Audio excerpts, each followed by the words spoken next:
আমি রাস্তার মাথায় এলাম। এটা ছিল ব্যাটারি স্কুটির শোরুম, আর এটা হচ্ছে মেন রোড।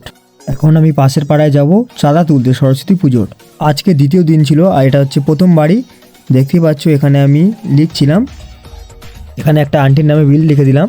আর এখানে দেখতে পাচ্ছ প্রচুর গাছ ছিল, আর এখানে অনেক ঘর ছিল, যেখানে এখানে একসাথে অনেক মানুষ বসবাস করে। এখানে শস্য বাগানের সামনে যে মাঠটা দেখছো, এখানে সরস্বতী পুজো হয়। আর আজকে আমাদের চাঁদা উঠেছে 373 টাকা। এখন রাতে আমি চলে এলাম সোনাকালী চৌমাথা হোটেলে। এখানে লালুদাকে যে খাবারটা কিনে দিলাম, লালুদা ওটা খাচ্ছিল। আর এখানে প্রচুর মিষ্টি ছিল, দেখতে পাচ্ছ আমি একটা নিয়ে নিলাম। আর এখানে আমি একটু উঁকি মেরে দেখছিলাম আমার খাবারটা কখন রেডি হয়, কারণটা আমি এখানে বানাতে দিয়েছিলাম মোগলাই। তো মিষ্টি থেকে নেওয়া হলো রসমালাই, আর রসমালাই নেওয়ার জন্য আমি হাত বাড়িয়ে দিলাম। তখন ওয়েট করার পরে ফাইনালি আমার এখন তৈরি হচ্ছে মোগলাই। দেখতে পাচ্ছ মোগলাইটাকে ভাজ করে দেওয়া হচ্ছে, তারপরে এটার উপরে মশলা দেওয়া হবে। এরপরে মশলা দেওয়ার পরে এটাকে দেওয়া হবে কড়ার উপরে, এরপরে কাটা হবে, কাটার পরে এটাকে প্যাকেট করা হবে। মোগলাইটা হাতে আসতে আমি হোটেলটাকে ছেড়ে স্কুটিতে উঠে গেলাম, আর আমি এখন লাইট দিচ্ছিলাম।